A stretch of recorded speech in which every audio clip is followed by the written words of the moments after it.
Ada hal yang penting Bapak Ibu sekalian, masalah penutupan bahasan kita, adab jima atau seksual dalam Islam. Yang pertama, ini harus difahamin karena ini berbahaya kalau tidak difahamin. Yang pertama, membaca doa sebelum berhubungan intim, terutama dari suami. Dan ini Nabi SAW sabdakan di dalam hadis sahih riwayat Imam Muslim, jika seseorang dari kalian ingin menggauli istrinya, berarti suami yang disuruh, jadi ibu mengingatkan, ia harusnya membaca Bismillah dengan nama Allah, Allahumma jannibis syaitani wa jannibis syaitani ma razaqtana.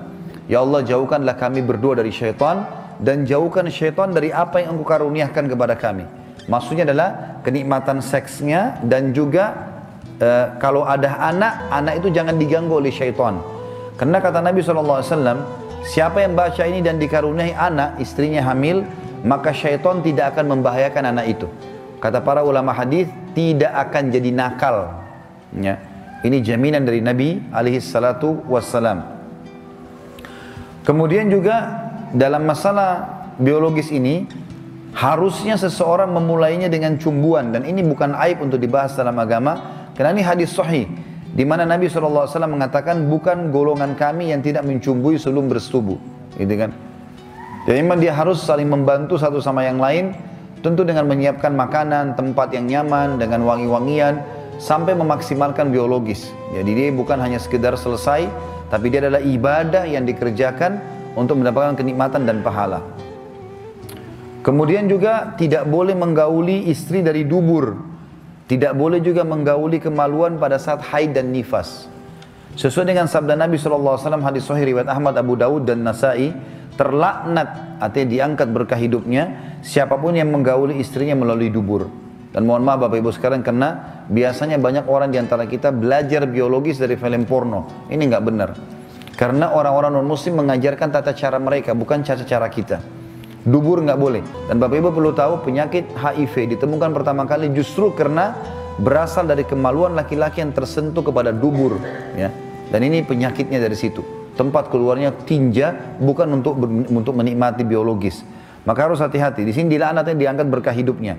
Dalam hadis yang lain kata Nabi SAW, Allah tidak akan melihat siapapun suami yang menggauli istrinya dari duburnya. Juga dalam hadis yang lain, itu hadis sahih riwayat Ahmad Ibnu Majah. Hadis sahih yang lain juga hadis riwayat Tirmidzi, Ibnu Majah dan Abu Dawud, barang siapa yang menggauli istrinya yang sedang haid atau dari duburnya, juga mendatangi dan mempercayai dukun, sungguh ia telah kafir terhadap apa yang diturunkan kepada Muhammad sallallahu alaihi wasallam. Jadi kalau lagi haid, Bapak Ibu sekalian tidak boleh meletakkan kemaluan di kemaluan karena itu berbahaya. Dan itu darah kotor. Allah menyebutkan dalam Al-Baqarah surah nomor 2 ayat 222, A'udzubillahi minasyaitonir rajim, yas'alunaka 'anil mahid qul huwa adzan fa'tazilun nisaa fil mahid. Ditanyakan kepada Muhammad tentang haid, katakan dia adalah kotoran, maka jauhilah wanita untuk digauli di kemaluannya pada saat haid. Tapi bukan berarti tidak boleh bercumbuan, bukan tidak boleh mencari kenikmatan. Karena Nabi SAW mengatakan dalam hadis riwayat Muslim waktu ditanya, ya Rasulullah, apakah wanita kami kalau lagi haid tidak boleh kami sentuh sama sekali? Kata Nabi SAW, tidak, lakukan apa saja kecuali persetubuhan. Juga dalam hadis yang lain kata Aisyah radhiyallahu anha, pada saat ditanya apakah yang boleh dikerjakan seorang suami terhadap istri yang sedang haid, kata Aisyah, segala sesuatu kecuali kemaluannya. Dan Aisyah juga berkata radhiyallahu anha, jika salah seorang dari kami sedang haid dan Rasulullah SAW ingin menggaulinya, maka beliau SAW menyuruhnya mengencangkan kain di tempat haid, lalu beliau menggaulinya. Jadi semua dibolehkan kecuali dubur dan kemaluan pada saat haid dan nifas. Jadi termasuk oral seks segala macam. Onani itu haram bagi laki-laki kalau kerjakan sendiri. Tapi kalau istri yang lakukan tidak ada pengharaman di situ. Kita tutup Bapak Ibu sekalian dengan hadis-hadis yang mulia, dua buah hadis yang saya harap Bapak Ibu bisa fahami hadis ini. Yang kata Nabi SAW, hadis riwayat Muslim, manusia yang paling buruk kedudukannya di sisi Allah pada hari kiamat ialah orang yang atau suami istri yang berhubungan biologis, kemudian dia menggauli istrinya, istrinya pun mendatanginya, maksudnya bergaul dengan dia, kemudian mereka kedua menyebarkan ya rahasia pasangannya. Jadi kalau bapak-bapak sini Allah berikan istri yang Masya Allah memuaskan dia dari sisi biologis, tahan, jangan dicerita ke teman-teman. Jangan bilang istri saya itu begini, begitu, jangan diceritain. Jadi ibu-ibu juga, Kalau Allah berikan suami yang Masya Allah memuaskan secara biologis, gak usah cerita sama teman-teman. Ini pertama ada ancamannya, orang paling buruk kedudukannya hari kiamat, Masya Allah benci dengan dia. Yang kedua dia memang punya efek sosial. Kalau misalnya laki-laki di sini, Masya Allah di luar sana, bukan di sini, ada, iya. Karena ini saya lebih baik di luar sana. Kalau ada seorang laki-laki yang istrinya Masya Allah puasin dia, lalu dia cerita sama teman-temannya, istri saya begini, istri saya begini. Terus di antara 5 orang temannya yang dengar, istrinya nggak begitu. Apa yang akan terjadi? Dia akan ganggu istrinya orang ini.